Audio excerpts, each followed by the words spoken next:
এই রাত্রিতে ইবাদত মসজিদে যেয়ে করা, সমবেত করা, এটা সকল ইমাম হানাফি, শাফিঈ, মালিকি, হাম্বলি সবাই বেদাত বলেছেন, মাকরুহ বলেছেন। এটা নিয়ে কোনো মতভেদ নেই।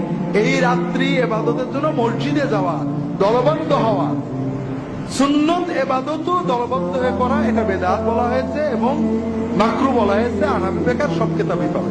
এই রাত্রিতে ভাগ্য লেখা হয়, এই মর্মে যত কথা আছে সবই জাল কথা। এই রাতের পরের দিনে রোজা রাখা আমাদের সমাজে প্রচলন আছে। এই লাইলাতুন নিসফে মিন শাবানের পরের দিনে রোজা রাখার ব্যাপারে দুটো হাদিস আছে, দুটোই জাল পর্যায়ে। আর 13, 14, 15 রোজা রাখা তো নিয়মিতই সুন্নাত। কাজেই যারা রোজা রাখতে চান 13, 14, 15 রাখবেন, সব মাসেই রাখার চেষ্টা করবেন। শাবানে যেহেতু রাসূলুল্লাহ বেশি রাখতেন, আপনারা রাখতে পারেন। রাত্রিতে নেক আমল করার ব্যাপারে